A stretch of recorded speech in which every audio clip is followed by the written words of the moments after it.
Bonjour, bienvenue pour ce nouveau En Peignoir, l'émission qui parcourt les stations thermales chaque semaine sur Logos FM. Aujourd'hui, on va s'intéresser à une initiative très sympathique qui est mise en place au Casino de Roya, l'expérience Déconnexion. Et le directeur du casino, Jérôme Duverger, va tout nous expliquer sur cette expérience. Bonjour Jérôme.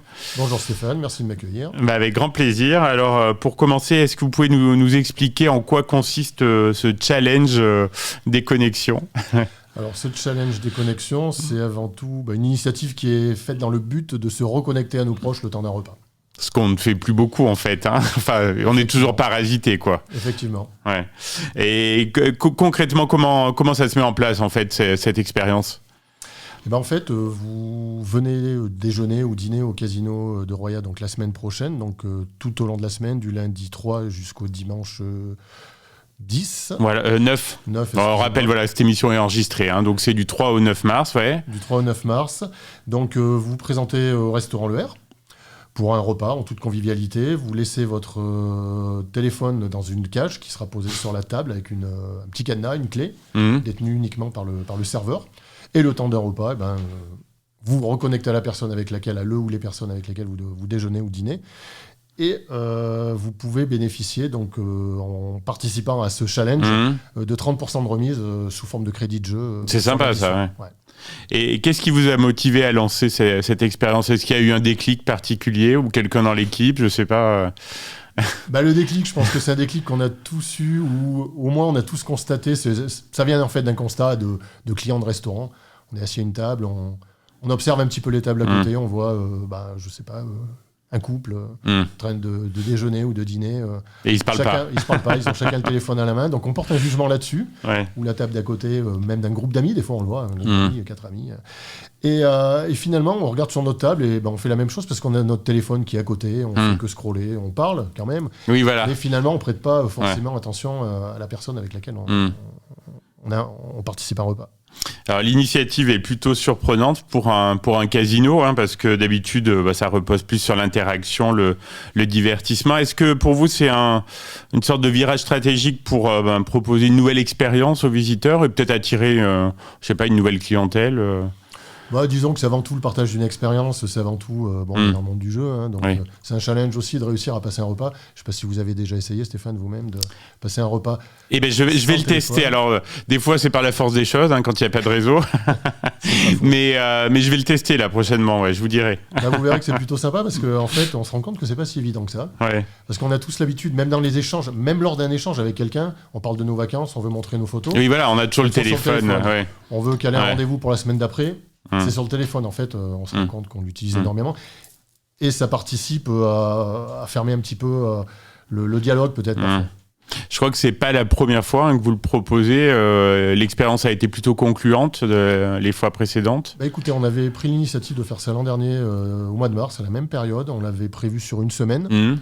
Vu le succès, on l'avait prolongé d'une semaine supplémentaire. Ah oui, d'accord. Donc on avait quand même entre 45 et 50% suivant la semaine des personnes qui venaient déjeuner ou dîner au casino et qui participaient à cette opération. Ah, parce que c'est pas obligatoire en fait. C'est pas obligatoire, non, on va pas obliger les gens à se passer. D'accord, c'est ceux qui veulent en fait. Voilà, mais parce qu'il y en a qui peuvent pas. Et alors, quelles sont les réactions des clients? Est-ce qu'ils jouent facilement le jeu, c'est le cas de le dire, ou ils trouvent cela un peu difficile? Non, ils jouent le jeu. Ouais. Ils jouent le jeu, ils trouvent ça sympa, et personne n'a pas réussi à relever le défi. Ouais. Il n'y a pas de tricheurs, des gens qui essayent de récupérer le téléphone ou...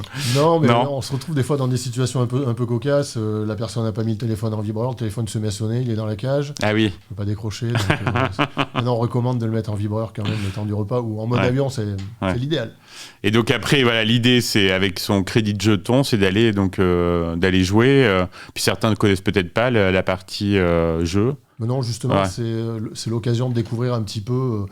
ce que peut être une soirée au casino. C'est pas simplement du jeu, on peut passer un bon moment lors d'un repas en toute convivialité avec la personne avec laquelle on vient, et de terminer la soirée au jeu, et de passer vraiment une soirée, c'est un package, on va dire. Donc l'offre est valable, là, donc on l'a dit, hein, du 3 au 9 mars. Comment on peut en profiter? Est-ce qu'il y a besoin de réserver à l'avance? Alors, on conseille quand même la réservation parce que c'est vrai le restaurant Le R fonctionne très bien. Oui, il y a beaucoup de monde, oui. Voilà, donc c'est mieux de réserver. Cette opération, par contre, je précise qu'elle n'est pas valable, les 30% ne sont pas valables sur le brunch du dimanche. Oui, d'accord. Donc c'est valable tous les repas sur la totalité de l'addition, mais hors dimanche. Mais c'est mieux de réserver, oui, effectivement. C'est une initiative que, si elle marche à nouveau, vous pourrez renouveler ou... Oui, bah, regardez, on la renouvelle encore cette année. Et en fait, on a créé notre semaine de la déconnexion à nous et on trouve ça plutôt sympathique. Ouais, c'est sympa. Quelle est l'actualité du casino à part ce challenge déconnexion? Bah, disons que sur le mois de mars, nous avons par exemple la journée, alors, on n'appelle pas la journée de la femme, c'est les Reines du Jeu. Donc pendant cette journée des Reines du Jeu, donc, qui est le samedi 8 mars, vous avez la possibilité de gagner 1 000 € de cadeaux simplement en participant à un jeu sur la borne Player, sur la borne de fidélisation. Ah oui. Et on fait une soirée blind test le samedi soir en jeu et avec d'autres lots à gagner. Sympa. Plutôt sympa, où les femmes seront à l'honneur. Dans les prochains temps forts, il y a aussi les 170 ans des termes de Roya. Vous êtes partie prenante de ce bel événement. On aura l'occasion d'en reparler plus en détail, mais déjà, je crois que ça travaille pas mal sur le projet. On travaille beaucoup sur le sujet, oui, sur la soirée d'inauguration qui se fera donc au casino. Oui, qui devrait être mémorable. Hein. Qui devrait être mémorable, je ne sais pas si on en dit plus tout voilà. de suite. On garde un peu le suspense. Jérôme, je crois que vous avez déjà participé à l'émission, je suis même sûr. Donc vous connaissez la question rituelle de fin d'émission. Oui. Quand vous êtes-vous retrouvé en peignoir la dernière fois? Donc il y a 3 jours au spa, j'étais en vacances à Malte. Donc... Ah oui, sympa. Donc c'était un spa d'hôtel. Ouais. Ok. Donc, voilà. Vous avez dû bien en profiter et maintenant vous êtes reboosté là pour toute l'actualité du casino et notamment cette soirée, cette semaine déconnexion, voilà, où on se reconnecte avec les personnes qui partagent le repas. Donc, on vous souhaite pleine réussite pour cette opération, puis on vous dit à très bientôt sur Logos FM. Merci, à très bientôt.